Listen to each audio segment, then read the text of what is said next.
thank you so much to Mikey Ruckus for that intro because it gets me in the mood to do this show all the time, right, Will? Every time I'm over here like Jeff Hardy the whole time. It's so great. It's my favorite part of getting this show started is honestly that intro. Sometimes if I'm in like a down mood, I'll just pull it up on my phone really quick and then it will remind me that, hey, I did a great show on Sundays. This is great stuff. You know what I feel like doing? I feel like putting it on a loop and like joining a mosh pit or something. Like yes. We should do that one day. Once this podcast grows like even more, we should hold like some sort of little convention thing, whatever, and then afterwards just have like a whole mosh pit to like after to the theme song. Denise and Will, like that's what I feel like doing. Like, Will, I have so much energy that I just want to like let out, and so I think I need to be part of some mosh pit or something, or go into those smash rooms and just start letting out this like energy that's building up in me. But for those of you who are here, and seriously, thank you so much for joining us each and every single week here on After the Week. We are live each and every single Sunday,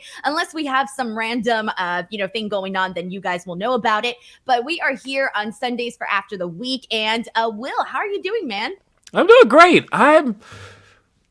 Okay, I need to know, first off, Denise, did you eat breakfast, my friend?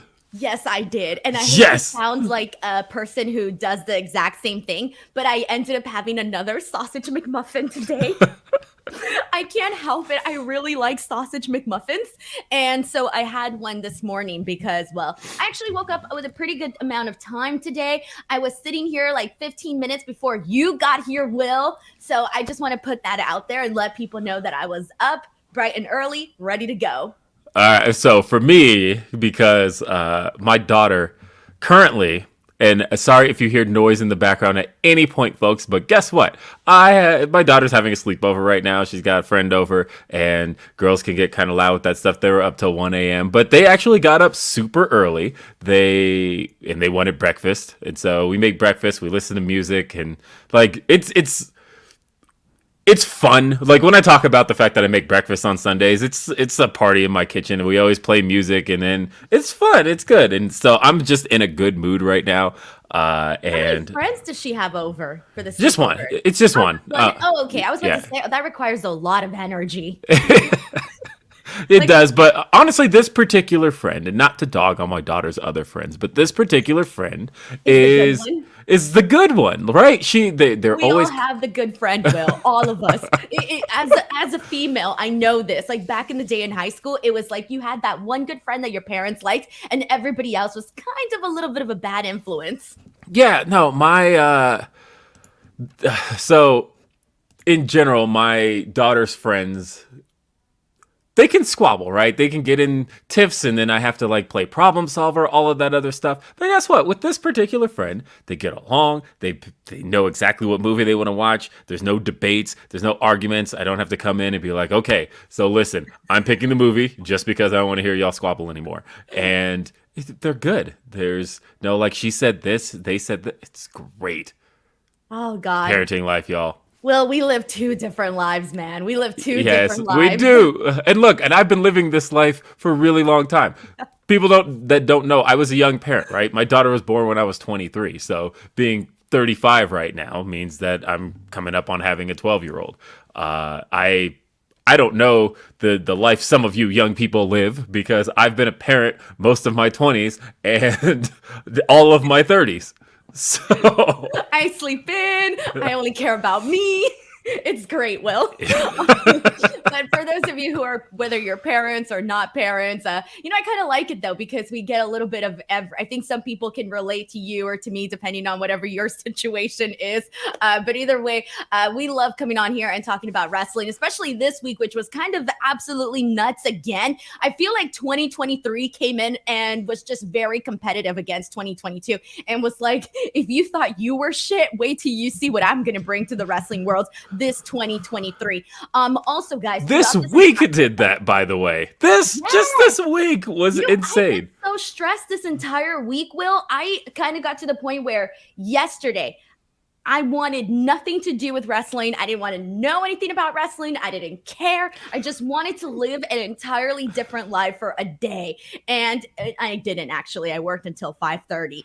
And then afterwards, I had a couple of hours of just regular life. Oh, see, I tried that yesterday too.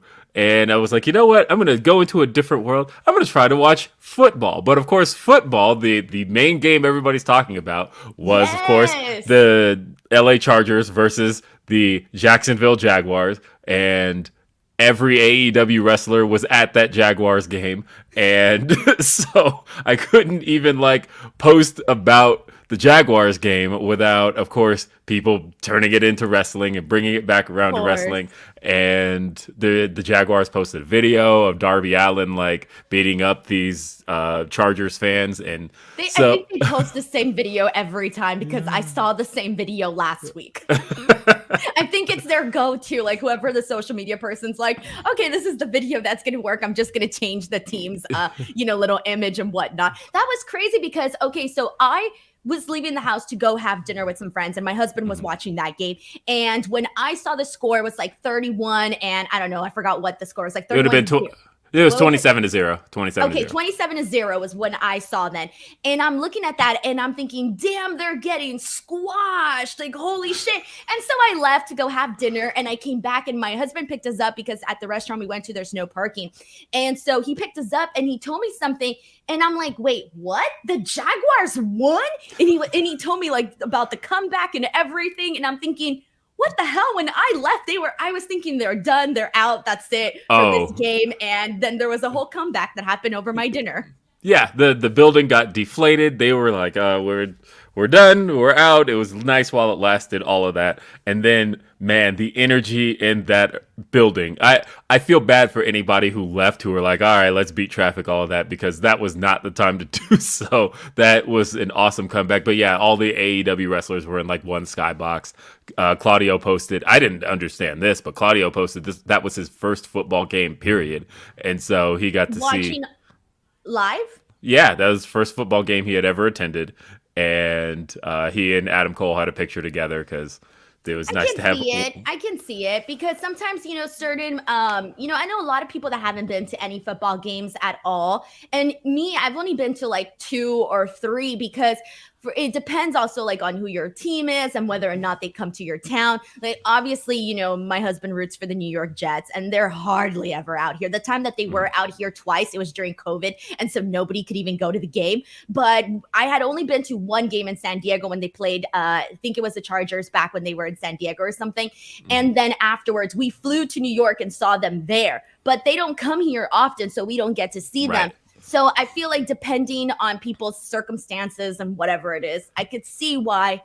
I was just thinking about the fact that like Claudio wrestled in WWE for 10 years, and just thinking about how, you mean to tell me in those 10 years, at no point, considering some of the perks WWE wrestlers get and things along those lines, none of it was ever an NFL game? That just kind of maybe it's was kind of surprising. Like they have a busy schedule and all the house shows and everything else that they have to do, signings, and it's like round the clock. And then sometimes you just want to go home and whenever rest you can get, see your family.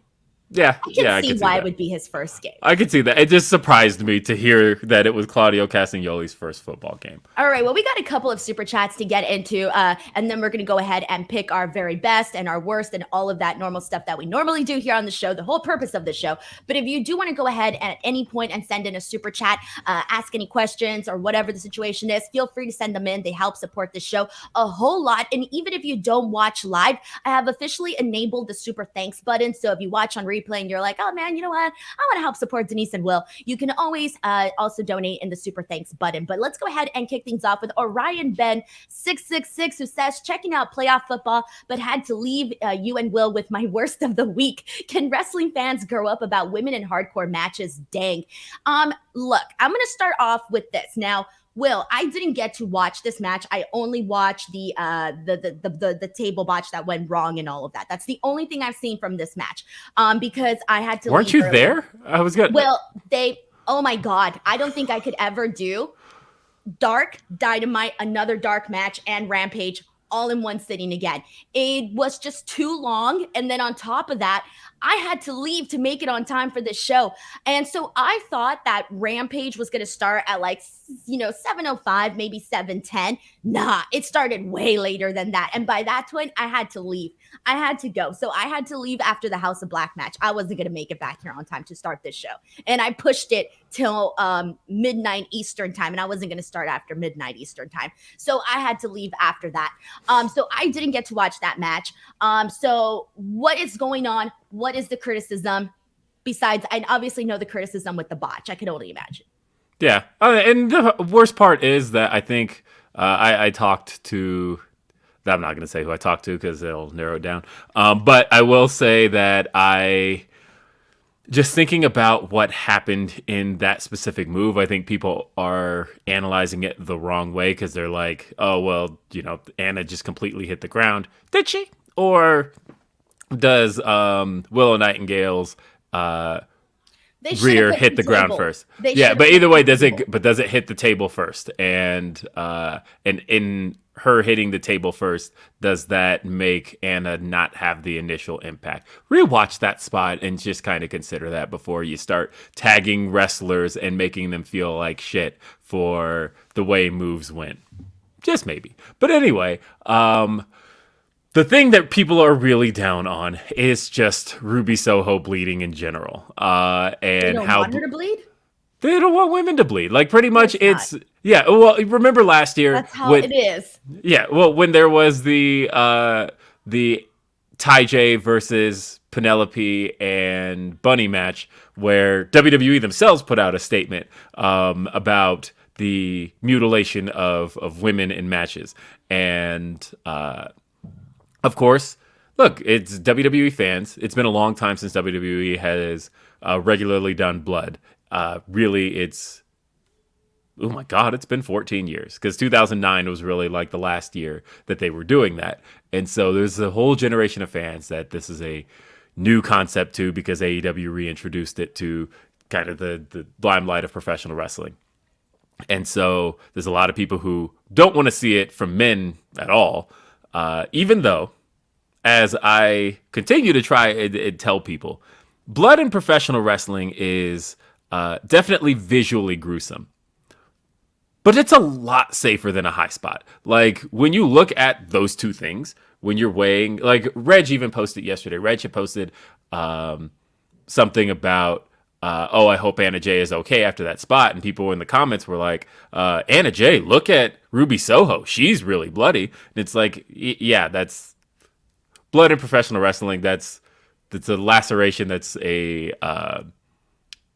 It's visually a mess, and it visually can be dramatic, but it is nowhere near what a spot can be in professional wrestling with certain bumps and whatnot. And so I think, because honestly, somebody said to me, I don't know how you can't be okay with blood in professional wrestling, but be okay with, say, Gunther caving your chest in. Because between those two things, one looks worse, the blood, but the other is doing way more damage, and that is getting your chest caved in.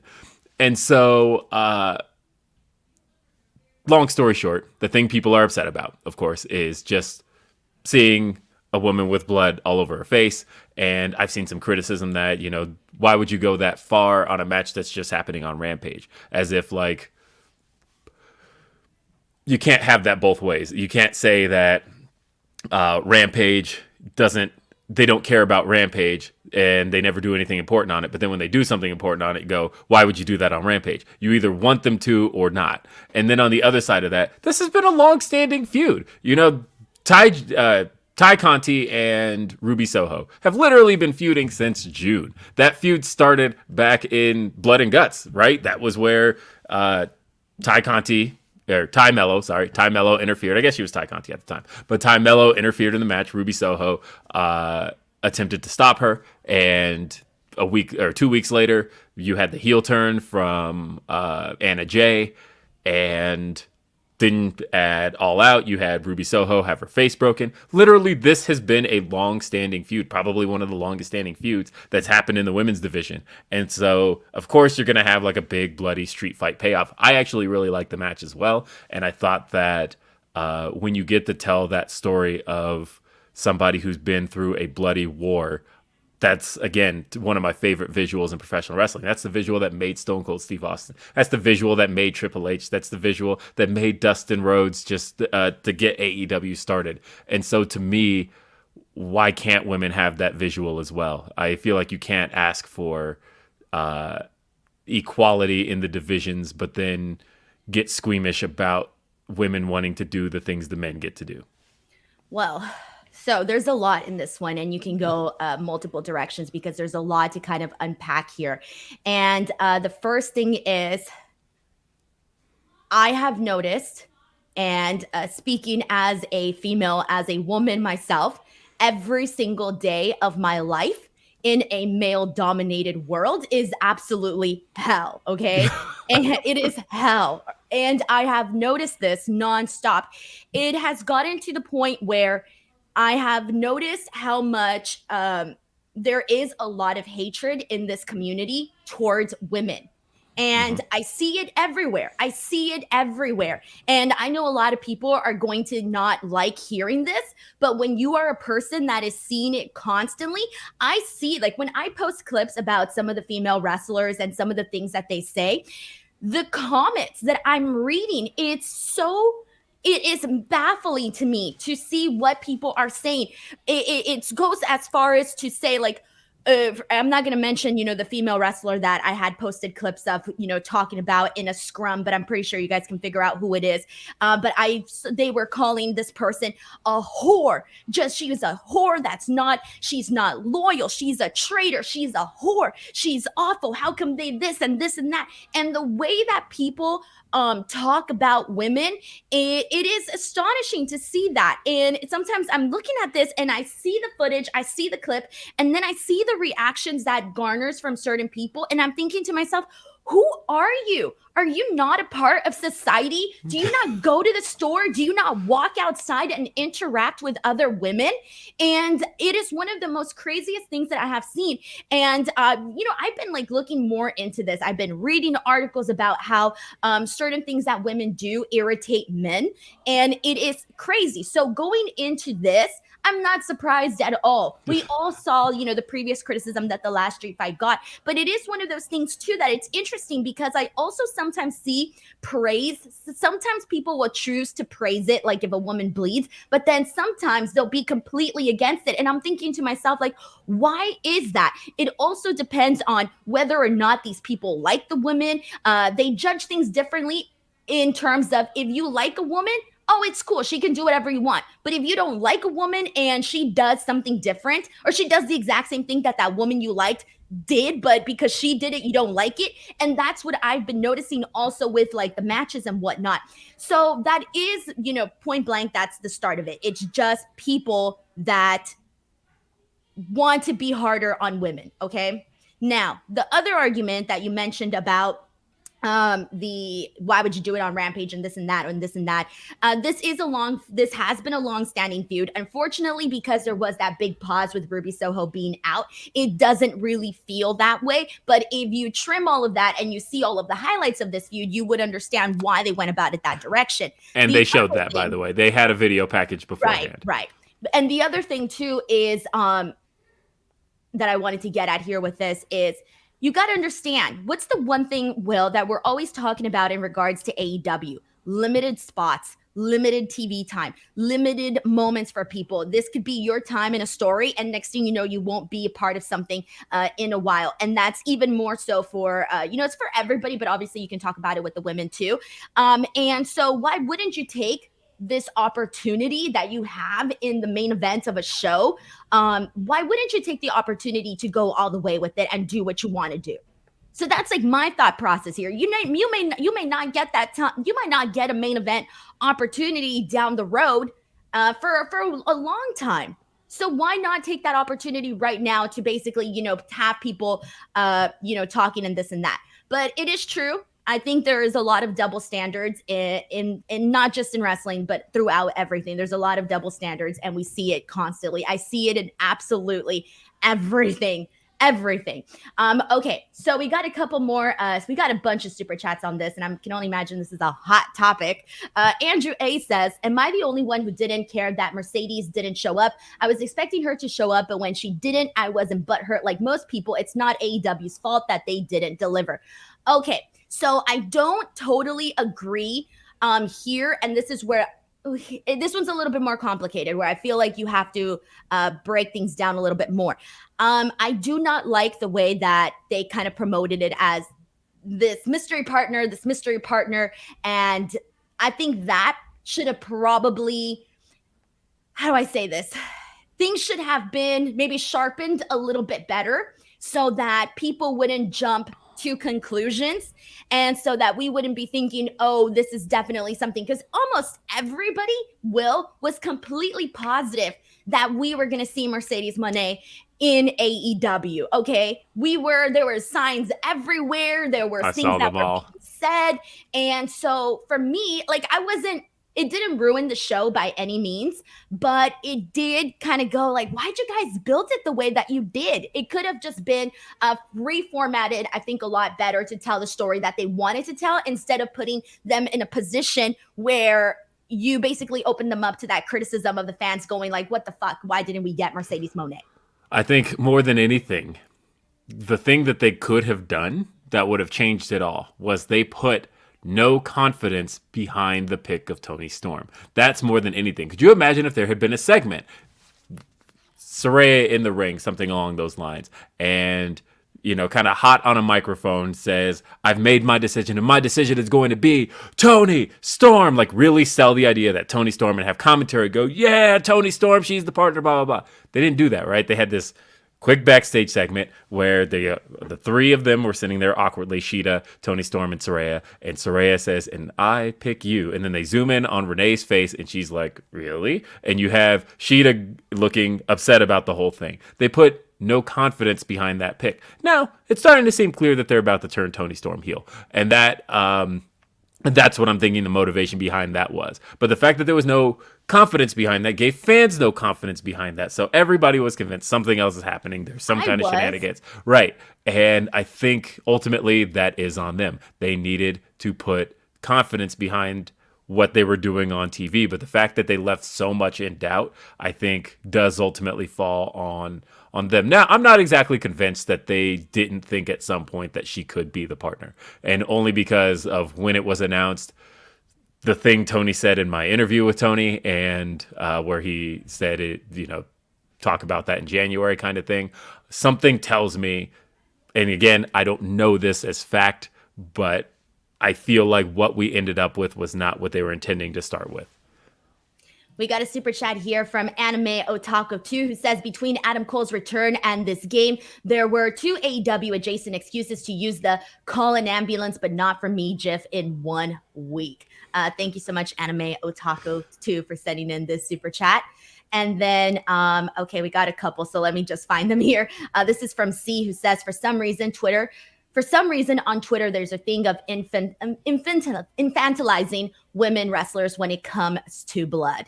It's a new concept to women's wrestling. That is a thing to keep in mind, that relative to how long blood has been in men's wrestling, it's a newer concept. And so I get why people are squeamish about it, but I feel like they need to kind of answer that themselves more so than put that on the wrestlers.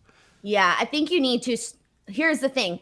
You don't own these women. You don't own these women. If I want to come on here and just fucking blade myself and do whatever the hell I want to do, I can do it. It is my life. It is me. If I want to go out there and do this dangerous spot, if I want to bleed, if I want to do this and that, you're allowed to do what you want. And it's the same reason. If no one's going to complain about you doing it, Will, then it's just frustrating to me sometimes. I'm sure people would complain if we just got on here. I mean, I'm not going to be doing it here on YouTube on this podcast. That would make no sense. But we're going to put that behind the paywall.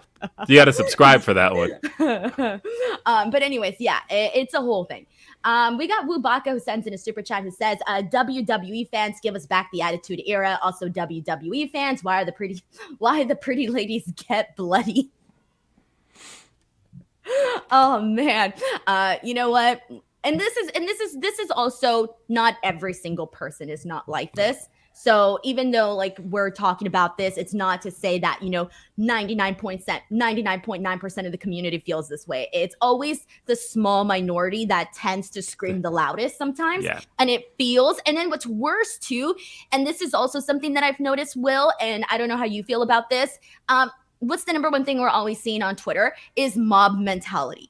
Oh We yeah. see that shit play out so much on Twitter where honestly, there's been times where I've seen things and I see the reactions that people, with any story, and I see the reactions that people get, and all it takes is one person to start complaining about something so that all of a sudden people that maybe can't think for themselves or don't have a mind of their own to basically analyze the situation, they suddenly jump on board, and it becomes this thing where all of a sudden you can have really great insight on something and come from a logical perspective, but because already people have started yelling, I'm offended, or this is wrong, all of a sudden your logical response to something, nobody wants to hear it because of a group that has already started to complain and get mad about things.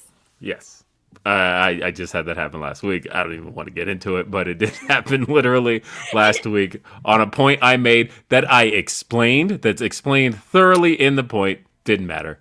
It doesn't matter. Well, people hear what they want to hear, and they have selective hearing and pick out words and say this and this and that. It's crazy to me sometimes, but what can you do? That's the world we live in.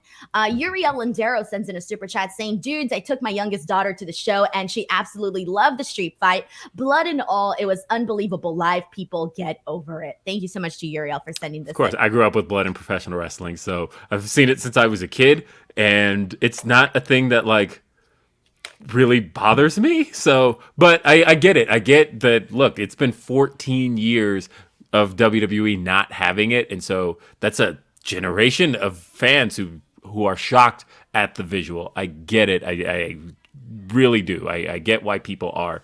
I just you can't hold it against the people doing it. More so, just don't watch. That's it. Does this fall in line with the same argument that we had last time about how, remember Braun Strowman's tweet where he was basically complaining about, flippy wrestlers and this and that. And we were talking about how, maybe it may not be for you, but that doesn't mean that it's not for other people. It's the same thing with blood. I'm sorry, but I love blood in wrestling. Are you kidding me? I love it. I'm such a fan of it. I feel that it adds to it. I do not get grossed out by it. I do not get upset by it. I do not get offended by it. And I feel that if it's not for you, you just have to, there's a lot of things that aren't for me sometimes. And we talk about it here on the show all the time. Some things are not going to be for you, but that does not mean they have to not be done or they can't be done. So Jared sends in a super chat saying, longtime wrestling fan, but always found blood gross on both genders. And they're doing this during a pandemic, communicable diseases much, ? Thoughts on this, Will?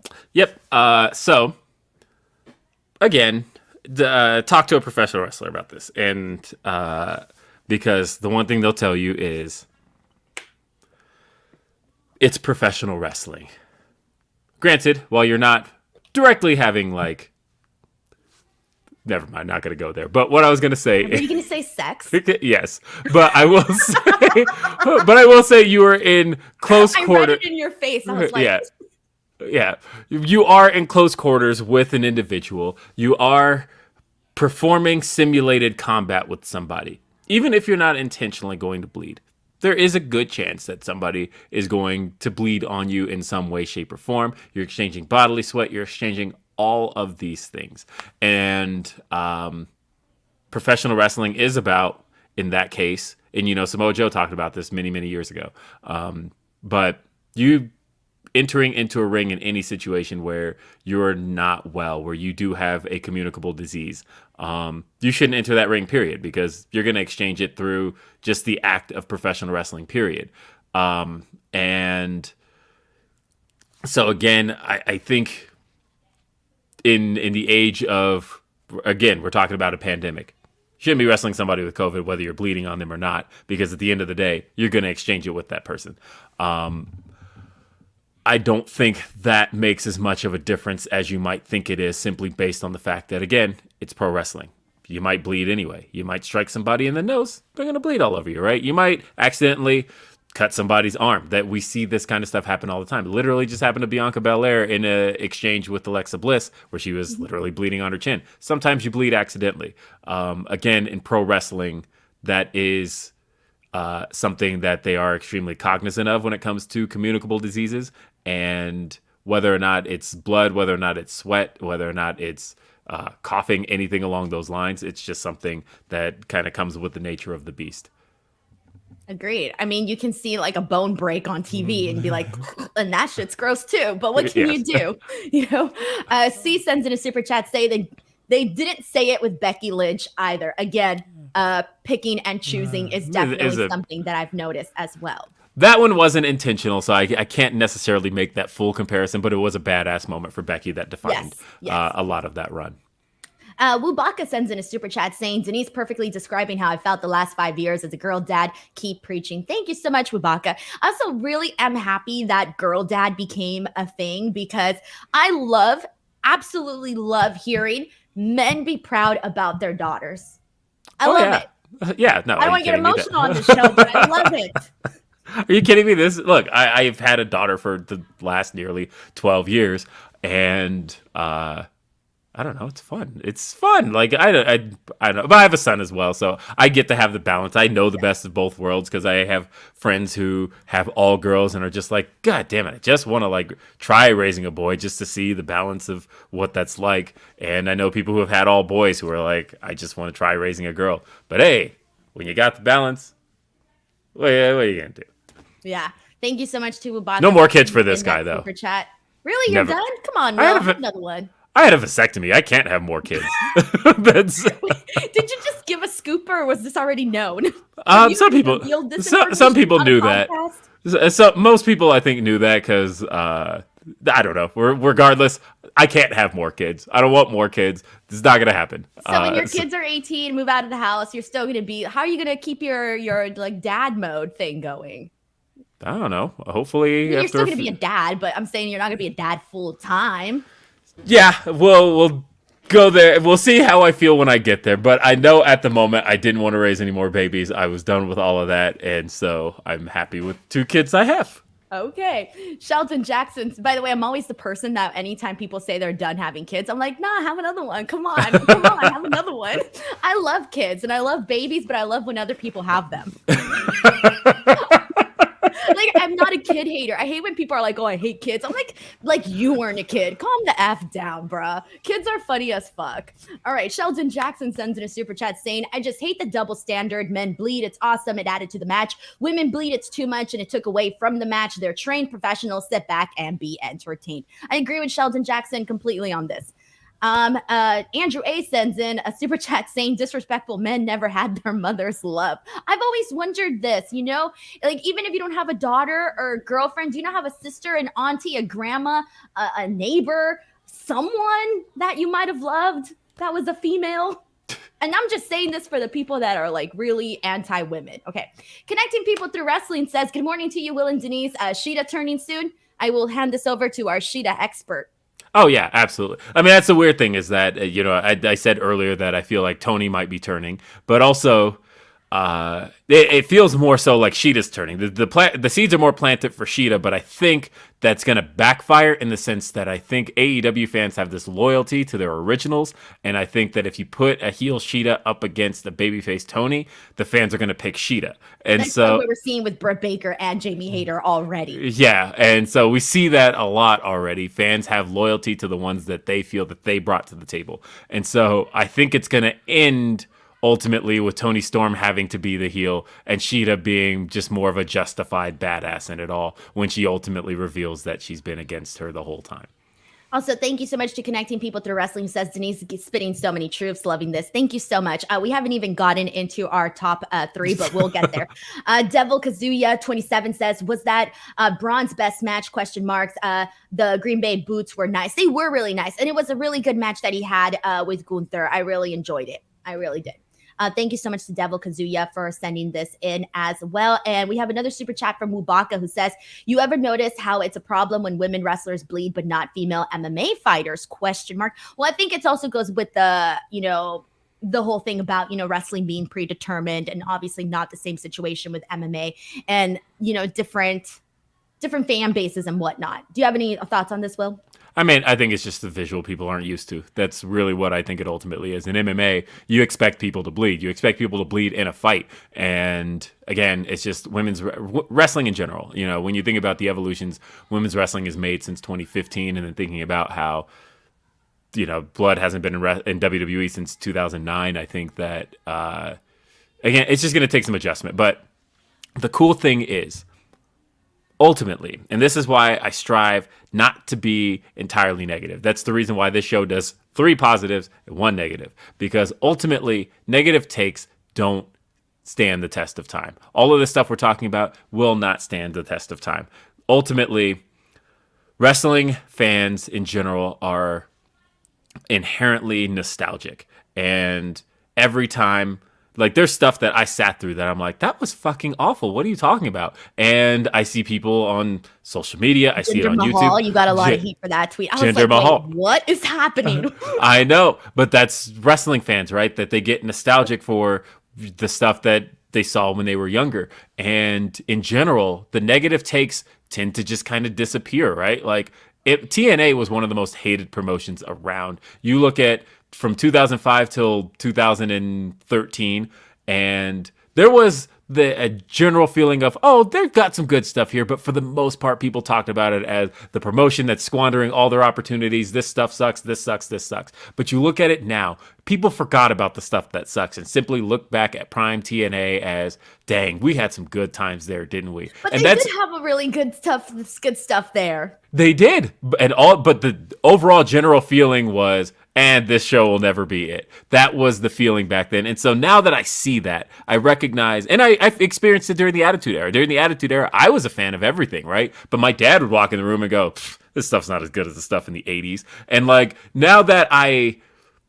And so now when I look at people who have those negative takes, who look at today's wrestling and go, not as good as it was before, I ultimately go, I know what this is going to look like in 10 years, which is why all of the people who sit around doing negative podcasts, all that stuff's going to wash away. That stuff doesn't stand the test of time.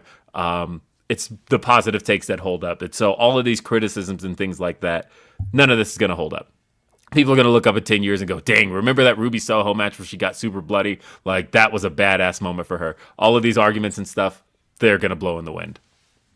I like it. Thank you, Wubaka, for sending in this super chat. All right, so now that we are all caught up, let's get into our top 3 moments of the week. Okay, here we go. Will, what was your third best of the week? So I have to preface really quick. I know people are going to be mad at me because... there are some weeks where, I really try to create a balance when it comes to WWE, AEW, because I do watch all the shows. But look, WWE, they know. I talked to people in the company who told me they were going to do it beforehand. And I'm told it's going to happen again this Monday. They punted this week. Oh, and I knew it. I knew this. When I said this on the Raw post show, I said it's going to happen again next Monday. We know it. Well, yeah. So this past Monday, they had, of course, college football championship game. And in that sense, they knew they were up against stiff competition. So they basically just threw together a filler show. And it was put together last minute. It was a show that they knew ultimately wasn't going to matter. This week, they've got an even bigger game. It is the... You've got Tom Brady and the Tampa Bay Buccaneers going up against the Dallas Cowboys. You've got America's quarterback versus America's team going head-to-head in a game with huge playoff implications because at the end of the day, this is a playoff game, right? This is somebody's moving on. So it's a really, really important game. And in that sense, WWE already knows, okay, we're not really going to try with Monday Night Raw this week. And so... I should call in sick this Monday. So even as I'm watching Raw this week, I was looking at it none of this matters, and they know none of this matters. You literally put Baron Corbin up against the number 1 contender for the WWE Championship. So I'm saying all this to say that I really tried. I could not pick anything from Raw. And When is the last time we chose something from Raw? It's been a while. it's been a while, but when it happens, I've picked Bianca matches, things along those lines. When it happens, when something's really good on Raw, I won't hesitate to pick it. The Bloodline stuff it tends to deliver when it delivers. But I will tell you, I got nothing from Raw. But on the positive side, I got nothing negative either. So with all of that said, Adam Cole, baby, returned this past Wednesday on Dynamite. Massive reaction. Huge surprise. I had gotten a small heads up on Adam Cole weeks ago that he was ready. I was told it was happening on the January 4th show, and it didn't happen then. And two things went through my mind of, oh, was I lied to? Is he not ready yet? Is he something gone wrong here? I didn't even consider they just moved it to the following week. But I knew he was ready to go. And genuine surprise. There was, of course, as Fightful Select had reported, the run sheet for what was going on. Obviously Fightful does that for Raw, does it for SmackDown, does it for Dynamite. And I had seen the actual run sheet. And on the run sheet, it had said TBD. And I don't know what TBD meant. And even Excalibur on commentary even referenced it. They literally surprised everybody in that building, including the commentators. I was told the wrestlers didn't know, that they didn't find out about Adam Cole till he walked by them backstage and were like, wait, what? And he was on his way to the go position to make his way out. Like, literally everybody was shocked by Adam Cole. Like, hearing Excalibur on commentary go, this isn't on our run sheet. He's like, it literally says TBD. This is so great. And the reaction he got, the genuine love that you could see in that building from all the people screaming their heads off was a great, great moment. And then, of course, and hearing a song sung along with is still so great. Like, you almost forget that that's a song that's only existed for like a year and some change. But the fact that people know it, they sing along with it, and his entrance was super over. Then he gets in the ring, cuts probably the best promo that Adam Cole has gotten to cut. He talks about some of the real life scares and the things that he hasn't gotten to do over these last few months, and how, he loves performing in the ring, but he was banged up with the shoulder injury. And on top of all of that, he also, he had the severe concussion that he got at Forbidden Door, and that, he couldn't wake up without the night sweats, the vomiting, all of that. And then he scared the hell out of people when he said he's got good news and bad news. And the funny thing is, it still got me. Even though it didn't get me, well, I knew it was going to be a swerve. I knew it. The funny thing was, Saraya literally did this exact thing like 3 months ago. And for whatever reason, when he said, unfortunately, I've got some bad news, and the whole crowd, you could hear it. Obviously not Denise over there. She's sitting there like I was there eating my Reese's Pieces. But Denise Salcedo, obviously, she knew.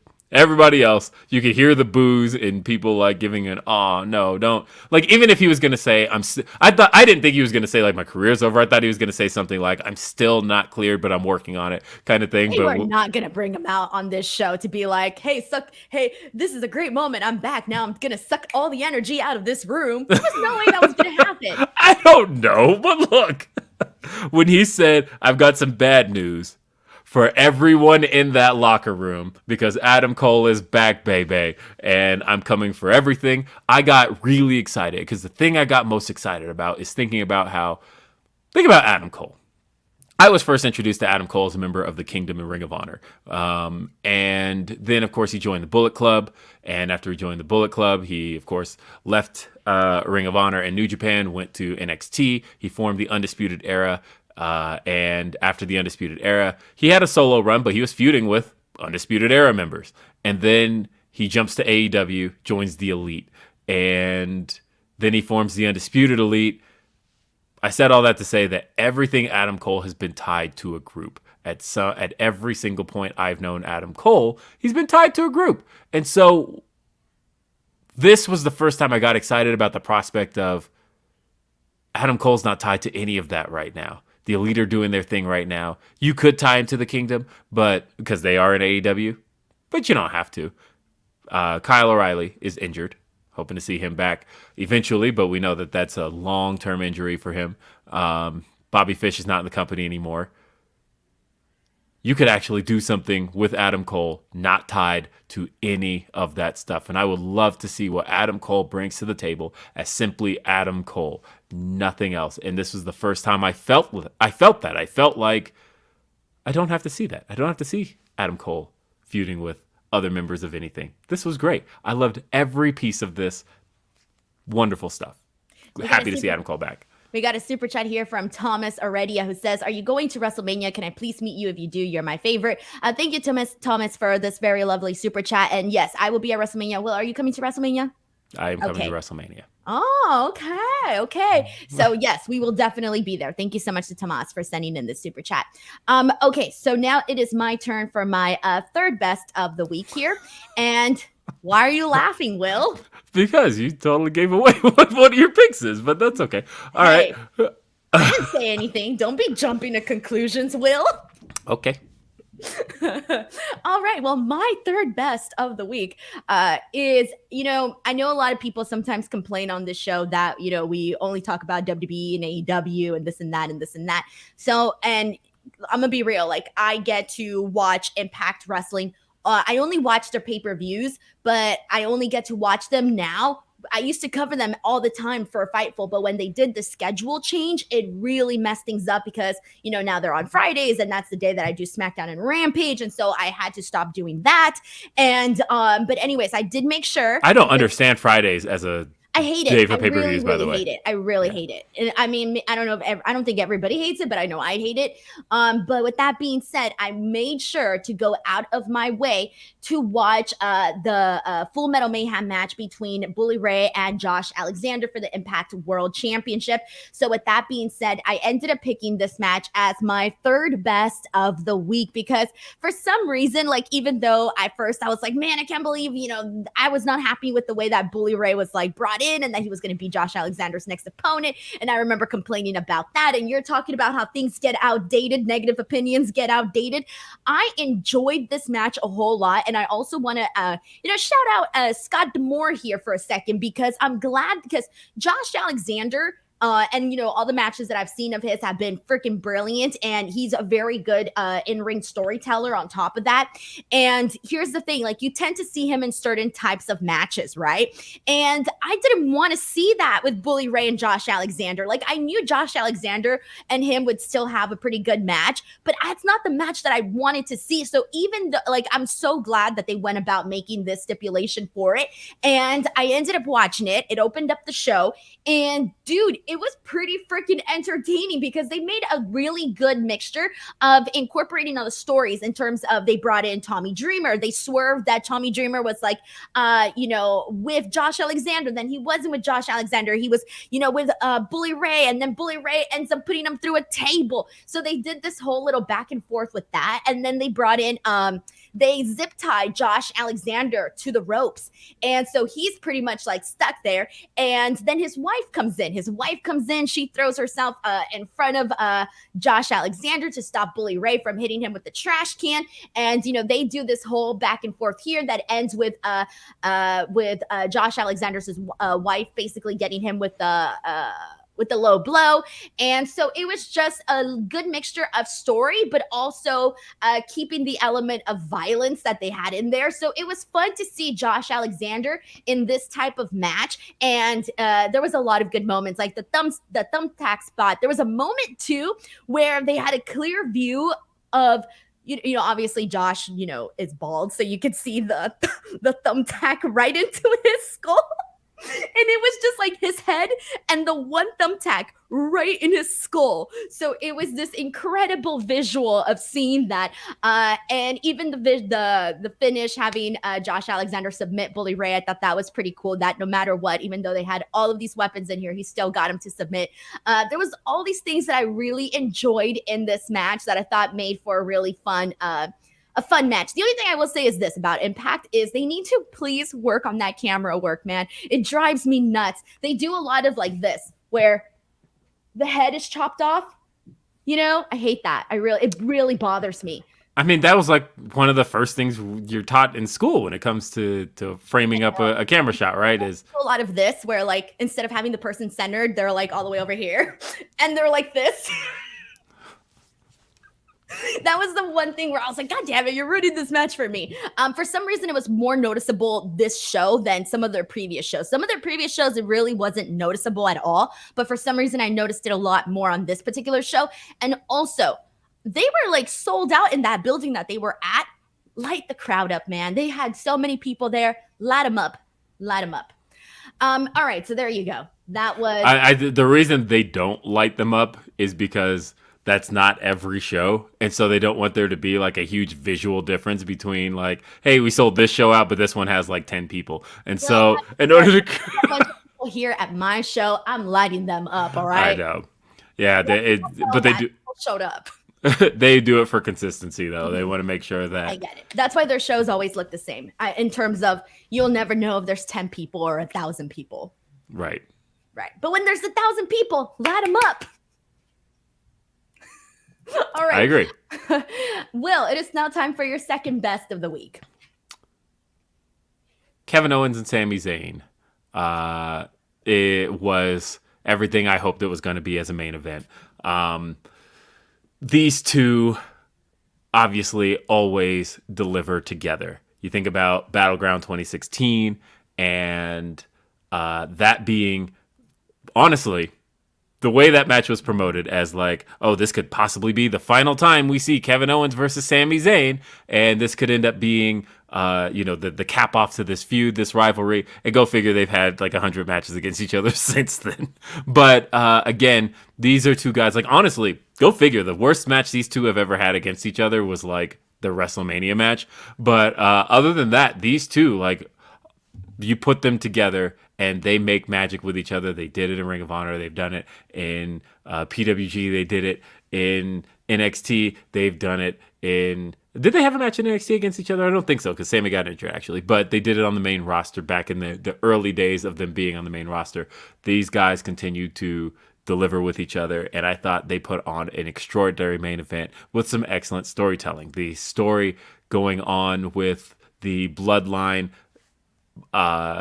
basically using Sami here, and Sami finally realizing it, that Sami thought that Roman, the way he was talked up by Roman last week, the way he was talked up by Paul Heyman this week about going in there with Kevin, and it ended up being just a setup for the bloodline to beat down Kevin Owens, and Sami not feeling okay with that. Sami finally realizing a little bit like, wait a minute, wait. This was my moment. This was my thing, and the bloodline used him.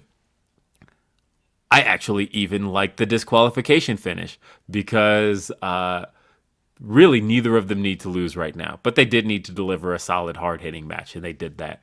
And the story progression we got out of this, taking us into more of, like, for the longest time, we've all said, look, Sami, he's the bloodline's going to turn on him. They're going to beat the crap out of him. It's going to be over for him, blah, blah, blah. But now, I don't feel that anymore. Now I feel like Sami has to be the one, because Sami is the one starting to see what's happening with this group and why they're using him and how they're using him. He's got to be the one to turn. And that's even more intriguing than the story beforehand. This progressed, obviously, one of the best stories WWE has had in a long time. And it progressed it in a way that took it in a direction I didn't realize it was going in, and made me feel even more about this storyline. This was excellent stuff. I loved Sami Zayn and Kevin Owens one-on-one in the main event of SmackDown. There's a lot in this one. Like, I've been having a feeling for a while that it was going to be Sami Zayn turning on the bloodline. And I think they've played it well, where some weeks you feel, oh, it's going to be this, the bloodline turning on Sami. No, you know what? This week, maybe it's Sami turning on the bloodline. I don't know. Like, I think they've done a really good job of making you kind of go back and forth there. And that's what I like. Like, I think they need to make it, like that, where you're thinking like, oh, you know what? Anything can happen with this story here. But this one was great because even just the way that they've been building up to it, there was a lot of little things that happened even before this actual match. And it was, Sami Zayn and Paul Heyman having that earlier conversation at the top of the show where after Paul Heyman basically revealed that the guys weren't there and that Roman Reigns wants Sami Zayn to essentially do this win and get this win on his own. And at first, and this is another thing that they've been doing really good, is the way that they start saying things. Sometimes they make their tone of voice, like if they're going to snap or they're going to get mad, but then they end up switching it. So for example, Sami Zayn had a part where he was like, well, you know what? And it was this moment where I'm like, is he gonna like get really pissed here or is he not? And he didn't. He went and said, you know what? The tribal chief, Roman Reigns, he's right. I'm going to do this on my own. And I've been noticing little things like that, like even beforehand with like Jimmy and Jay, even with Roman, the way that they've been phrasing their words and the influx in their voice has been something that they've added to this story. But anyways, so when they said that the bloodline wasn't there and he was out there on his own and he goes out there and the match was a really good between him and Kevin Owens. And even though I wanted to see the rest of this match, and I was kind of bummed when the way that it ended, but I knew it had to end that way to basically keep the story going. And when they ended up costing that match for Sami Zayn, it was one of those things where I really loved the part where Sami Zayn was sitting there on the ring apron and the Usos were kind of like talking to him and Sami Zayn was, you can tell that he was pissed. And then in the end, he goes against his better judgment of them. And there was a part at the end after Solo Sikoa took out Kevin Owens on the commentary table when they were all standing above him and they all like raised their arms. It was really funny because there was a subtle moment where Sami Zayn just like slightly kicks Kevin Owens' body. And I thought that was really funny because the camera wasn't even focused on it at all. Like they were zoomed out. But if you look, you can just see Kevin Owens. I mean, just to see Sami Zayn just kicking him a little bit. I thought that was really funny. But the match was good. They've been keeping with the story. I mean, this is great stuff. Great stuff. All right. So now it is my turn for my second best of the week. And well, William R. Washington, you already talked about it. Adam Cole, baby. And since you already ran down basically what it was that went down here, all I'm going to say is when he came out, I had like a sort of a double take. You know when you see something, but then you're like not really focused, and then it's the double take where you're like, oh shit, wait, what? That was my reaction. I was sitting there because Tony Schiavone did a really good job of throwing us off too, because he said, I'm bringing out a person that I have no pleasure of bringing out, right? And I'm thinking, okay, well, he's going to bring out somebody that, we're supposed to hate, right? So I look and then I heard the song, but it didn't click right away. It was one of those things where I'm like, And then afterwards I was like, what the? It's Adam Cole. I had absolutely zero inkling that we were going to be seeing Adam Cole there. I was so happy because I love stuff like that. When I did not see it coming, when it was not spoiled in advance for me. I don't like spoilers. I don't read spoilers. I never see show layouts. I don't even look at that. I don't like to be spoiled on anything. I like to find out everything on the spot. Like for me, that just makes it so much more enjoyable. I don't like to know what's going on. So anyway, so when Adam Cole came out, I felt very happy because I'm like, okay, for this going into the show in LA, there were a lot of high expectations, which we'll circle back with, but there was a lot of high expectations on this show. And so for them to deliver the surprise of Adam Cole returning, this was great. And I didn't fall for the sword. As I mentioned earlier, I thought it in my head. He's going to say it's a bad news for the locker room. 2 minutes later, he said it. It's bad news for the locker room. So this was great stuff, man. It was feel-good stuff, too, for sure. Great moment. Maybe I talked about it. All I could talk about it, and so did you. It's a great moment, and I'm really happy Adam Cole's back.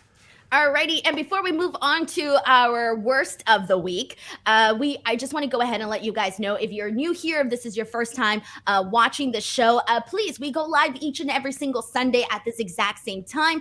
We appreciate your guys' support. This podcast is growing, and it's growing fast, and it's because of you guys that tune in each and every single week, and it really means a whole lot to us. On top of that, please subscribe to the channel. I run this channel. I post so much wrestling content on this channel. I go to all the events to make sure that I'm constantly posting more content here for you guys to be, in the know or get the good stuff and all of that, please make sure to subscribe. I have officially surpassed 83,000 subscribers. So please join the channel. It would really mean a whole lot to me. And, yeah. All right, but now it is time for our worst of the week. Will, I'm curious to see what direction you're going to go in, because I feel like there's a lot of directions that we can kind of go in with this one. And I have some options, but I'm going to wait and see what you go with to decide what I'm going to go with. Okay. I have to say, this week's Dynamite, one of my favorite episodes in a long time. I feel like they've been on a really good run since like beginning of December. I think that they've had these kind of generational crowds that have been just making the shows feel special, feel exciting. They've had some great moments. I feel like I've walked out of every episode of Dynamite pretty much since the beginning, like late November, to be honest, and been like, damn, these were great shows. This week's episode was probably cream of the crop, except for one segment, and that would be the Jericho Appreciation Society and their showdown with Ricky Starks and Action Andretti. I didn't like this at all. There's no parts of this I liked in any way, shape, or form. I thought that there were so many unnecessary pieces here. I saw somebody say, and sorry if I'm not giving you credit, and I'm not because I don't remember who said it, but they had stated yesterday that they believed that segment was put in place because they knew the crowd was going to be so down after not having Mercedes, that they're like, well, if we get him to sing Judas, then everybody's happy. What are they talking about? We were going to be happy with the Elite and the Death Triangle coming up next. Yeah, but it did shift the mood, right? Because when the crowds get to sing Judas, it is a thing, and they get into it. It's exciting for them. But honestly, nobody said anything of substance here. And the things that everybody said, actually, I felt like kind of set them back. Action Andretti, for example.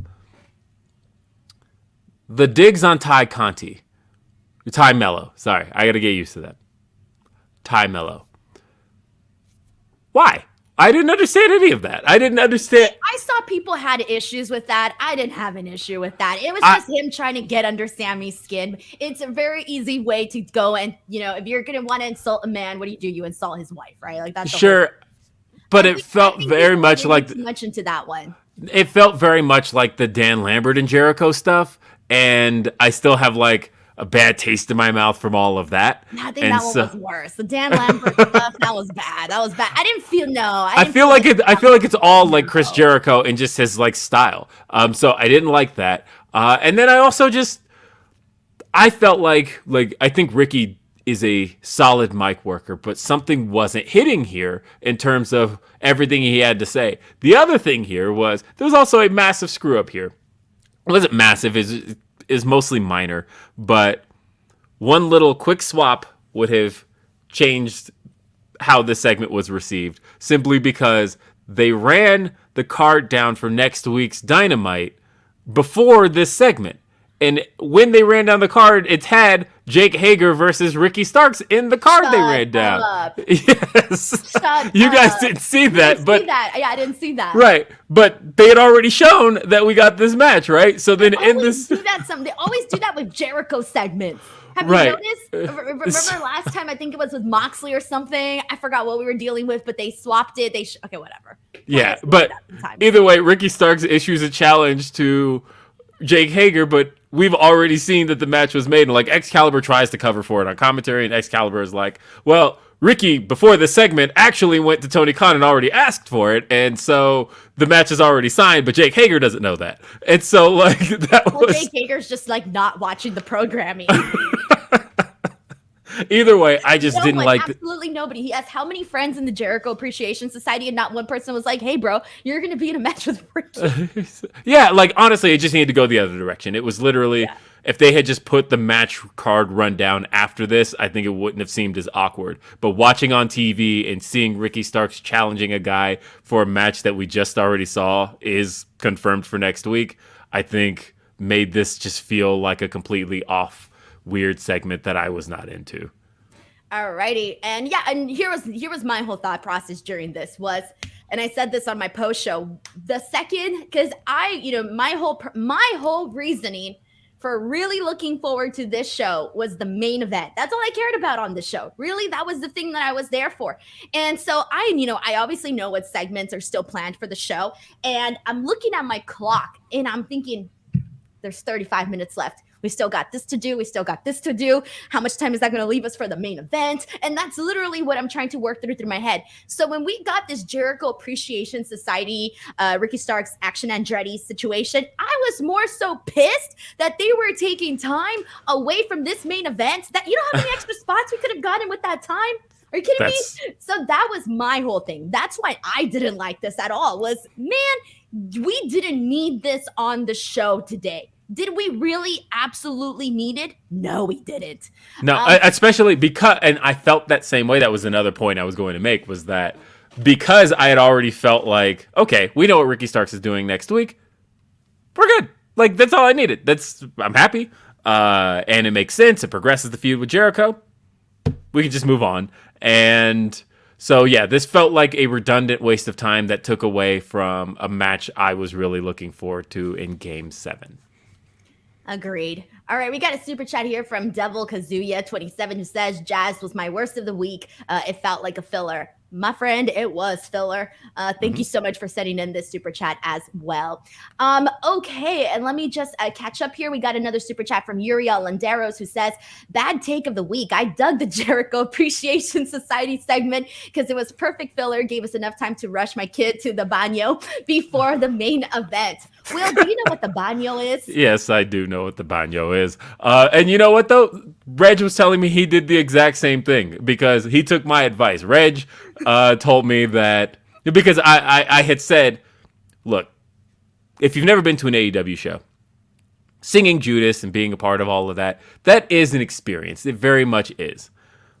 When, like me, you've been to 16 AEW shows, that experience, it's the same after the second time. And so at that point, I have a huge recommendation to people. I always say that, I notice people get up, and I've complained about this before, getting up during women's matches and going to the bathroom, going to get merch, all that stuff. But the thing is, if everybody does it, the lines are going to be longer. So what I recommend you do is go during Judas. This is a long entrance. You're going to have time to hit the bathroom. You're going to have time you'll have time to get food, and you'll have time to pick up merch. And I promise you, the lines actually aren't that bad. I did it once before. I was at All Out. As soon as Judas hit, I was like, going to grab some stuff. I came back. Match was just getting started. It was perfect timing. And I recommend that when it comes to going to AEW events. Look, Will, my whole thing is if I got to go take a leak, I go the second I feel it coming. I feel it coming. I got to go. It doesn't matter what's going on. I got to go. And I always eat now before the shows because I've gotten really embarrassed when people come up to me and I'm eating. It's very embarrassing. And I'm like right there thinking, oh my God, do I have like chicken strip in my teeth? Like what's going on? That type of thing. But anyways, where was I getting at with this? Oh, also, they did the song twice. Like when Jericho comes out and on Dynamite and then whatever. Afterwards for Rampage, we sat through the whole thing again when Jericho comes out as a commentator. So I was thinking, we're really going to do the whole song again? We did. Yep. But thank you so much to Uriel Landeros for sending in that super chat as well. We got another one here from Van Twinblade who says, sorry I'm late. Best of the week is Curry Man versus Dan the Dad. Thank you so much to Van Twinblade for also sending in this super chat. We got one from Devil Kazuya who says, to be frank, Jericho Appreciation Society gave me time to buy tacos for the main event. See, this is exactly it. That's what Jericho segments are starting to become. That's not a good thing. What have I become? Time to go to the bathroom. Or get some tacos. We should make a song. All right. Thank you to Devil Kazuya 27 for sending this in. All righty. So it's now my time for worst of the week. So I didn't really know which direction I wanted to go in because I could have really chosen a lot. But I'm going to stick with this one. Even though we already talked about it, I still want to bring it up, and I also want to talk about my funny story, and that is going back to the framing of the Mercedes Monè situation. Okay. This had to be worse because everybody went into that show expecting to see Mercedes. It wasn't like my main reason for being at the show, but I still wanted to see it. And there were so many signs pointing to the direction that we were. And so when it was weird because I don't know, man. I have like a really good gut feeling, like in situations. I have a really good vibe about everything. You knew she wasn't going to be at Survivor Series at all. I knew she wasn't going to be at Survivor Series. The whole time, like leading up to the show, after like all the rumors kind of got like so crazy, I started to really believe it and think, you know what, it's going to happen. Then when I got to the show, for some reason, I sat down in my seat and I thought, you know what, it ain't going to happen. It was this weird thing. Like once I got to the building, I just like felt it in the building, you know? It's not gonna happen. People were asking me for my final percentage, and it was the lowest percentage I had in a while. I think I still went a little over 50, but I was like, I don't think so. I something is telling me there's a lack of buzz in the air right now from kind of anybody, and the expectations were still there, Will. Yeah, I think they were definitely still there. They were still strong, and it was just too much of this is going to happen for it not to happen type of deal. And because of the way that everything was framed, you mentioned it earlier when they didn't have any confidence behind, they didn't leave any confidence with Soraya's pick of Toni Storm. The whole entire time, I remember tweeting this out saying this whole thing was sus because it made I felt like they were just trying to throw me off. They were just trying to throw me for a loop instead of, not actually realizing, no, this was them saying it ain't going to be Mercedes. And so it didn't read off like that. It didn't read off like that, even with the camera work. Like you mentioned, the shots of how they had Renee react, how they highlighted Shida looking like she was super jelly about the situation. Britt Baker's comment that she made during that previous. And they kept reposting that specific one, the I'm the boss. They kept reposting that to social media. I'm the boss. Wink. I don't know about you guys, but a wink goes a long way. If I does wink in a podcast, I'm alluding to something. Will, am I wrong here? No, you're not. I'm reading too much into a wink. No, you're not. And I think that kind of everybody knew. And again, as a wrestling report dude, not a reporter, don't call me one, not a journalist, but as somebody who has some access and asks questions, I feel like at multiple turns I did ask about that, and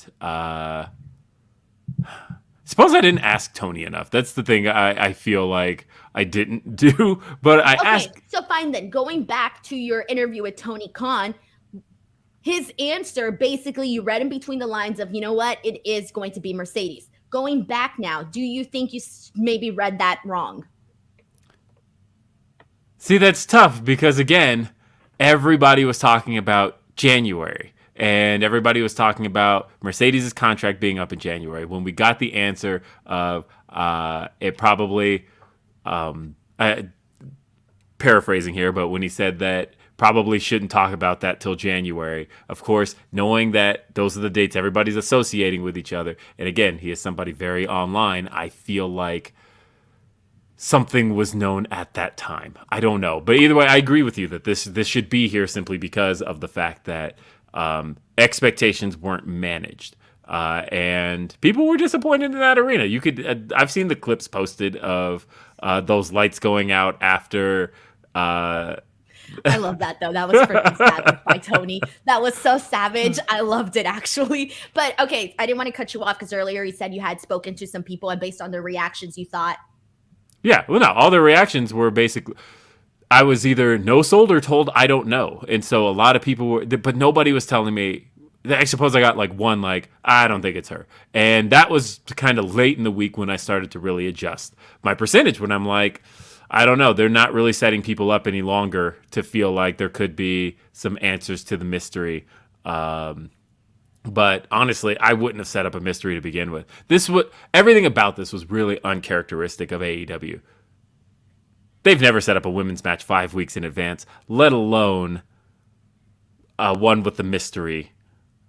They've never set up anything like that. Usually women's matches are announced like the week prior. 2 weeks at best, right? Like we got Thunder Rosa and Britt announced 2 weeks in advance. But for the most part, that stuff, they've never done a 5-week setup on a match like this. And this was set up 5 weeks prior. And so being like it was unlike anything they've done for any match, let alone a women's match, I feel like people were reasonable to expect something different than they've gotten. And the fact that it was a match that they could have done on any episode of Dynamite, I think people were within reason to be disappointed, for sure. Yeah. And it was really funny though. The whole situation that happened afterwards was they basically they turned down the lights, and it was more so than they normally do for commercials. I had the moment of, wait, are we in commercial, or is this like the lights turning down? What's happening here? And here's the thing. You could still, from my view, I saw Britt and Jamie and Rebel, they were getting out of the ring. When the lights went down, they all stopped and looked up. So I'm thinking, why are they still stopped there? Why are they waiting there in the ring? They didn't continue walking their way out. They stopped. And I turned to the Titantron. Everybody's bringing out their phone.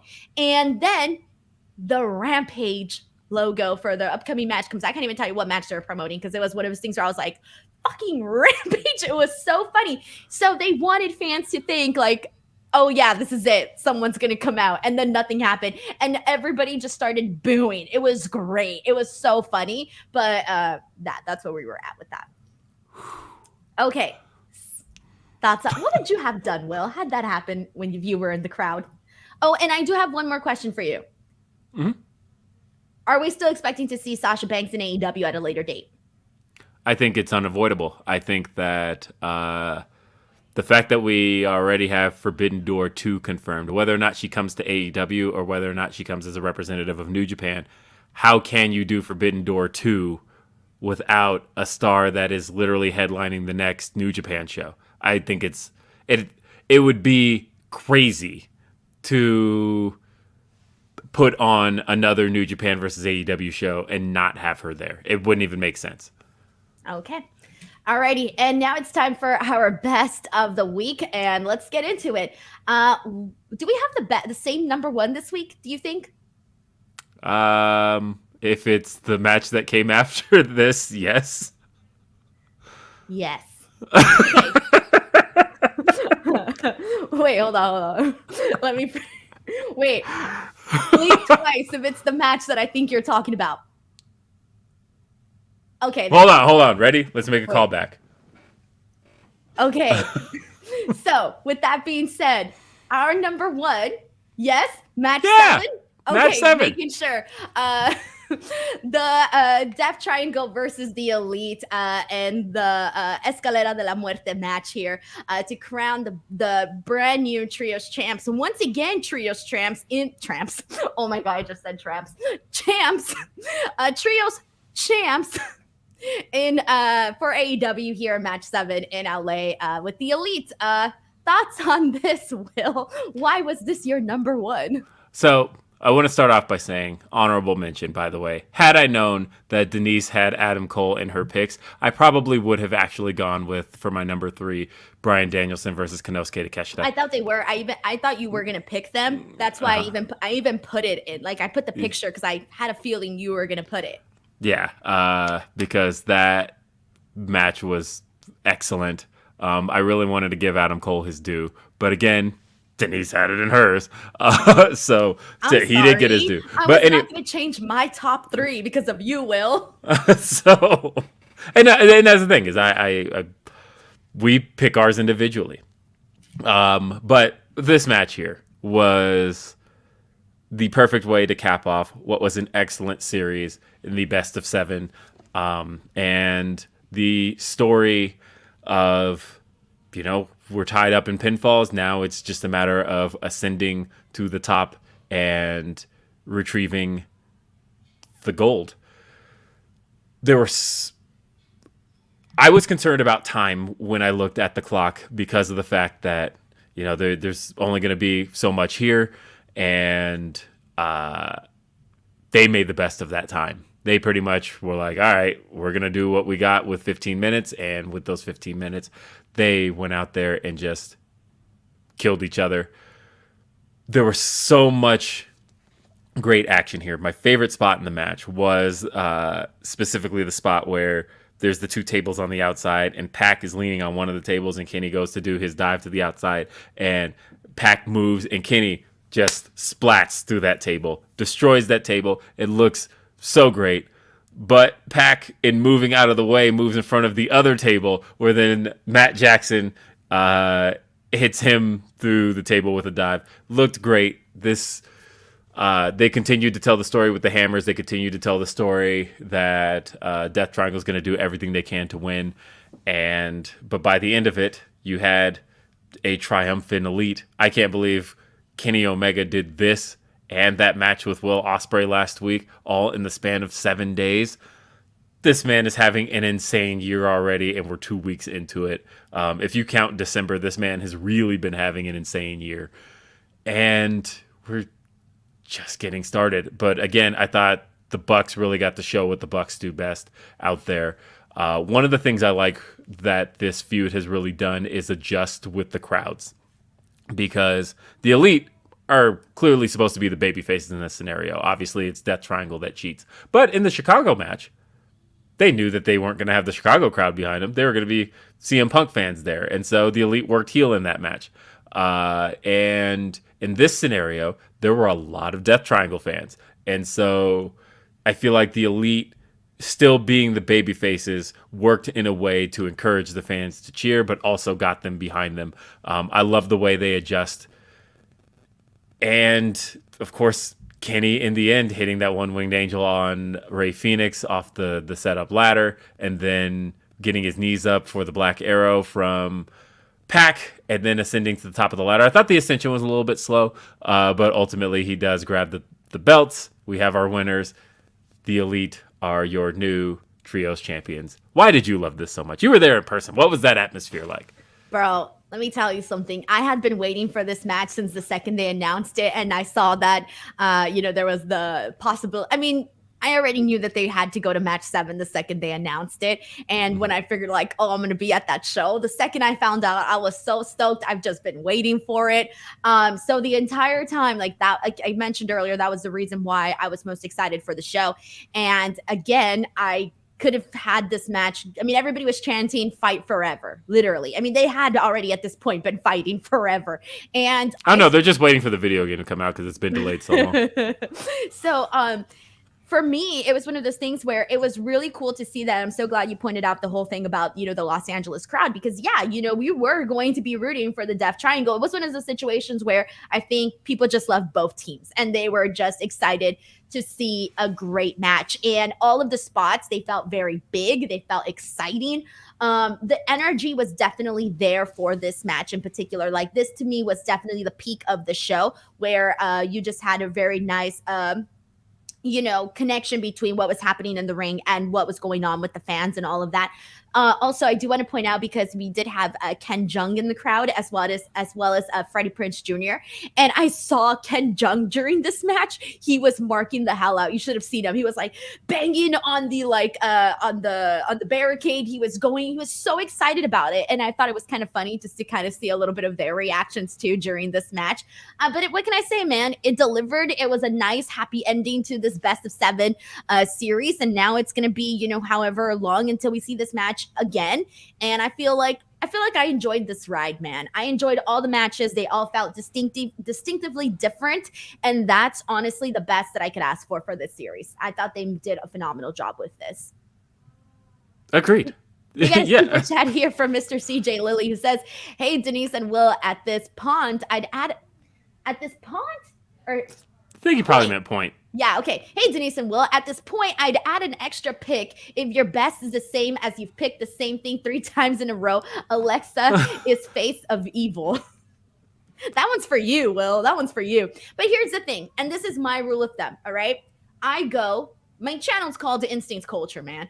I go with my instincts and whatever feels the best to me. And I don't want to alter my list because I might have picked something the week before because the same person was involved. No, I'm sorry. If that was the thing that I enjoyed the most for this week, that's what I'm sticking to, man. If something else wants to be better, then be better. But for me, I'm going with what I feel I liked the best. These are my picks. Denise And the Salcedo, thing is, not we Will's, don't. Denise Salcedo's. And the thing is, we don't know. And sometimes we have been on different pages. And either way, in this particular case, like we both like this best of 7 series, and a lot of the times throughout this series, we have both picked it to be high on our list. That's not to say that that's going to happen next time around. It's not like we always get best of 7 series matches. Yes. And I've seen some questions in the chat because some people have been saying that they wanted to see Death Triangle win. I mean, part of the reason I wanted to see the Elite win was simply thinking about the future of the trios and thinking about what's left. And honestly, to me, when I think about what's left in the trios division, Death Triangle did all the things that are left, right? Like you think about how a feud with best friends could be potential. Death Triangle did that. They faced them twice, actually, for the trios titles.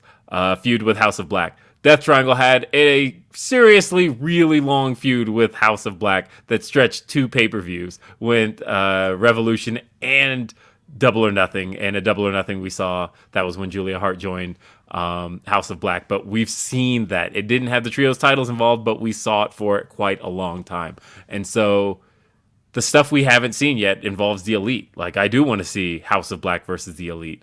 And I do want to see, I have a feeling it's probably next as like a stopgap feud, but thinking about AR Fox and Top Flight teaming up, they're probably going to face off with the Elite. All the stuff that the trios division kind of has going forward does seem to involve the Elite. That just makes more sense to me as who to go with for getting the most unique matches out of that division.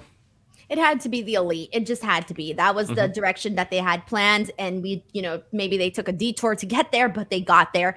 And in terms of the Death Triangle, already them getting that win over them at Full Gear in their return back, that to me was like the exclamation point for the Death Triangle.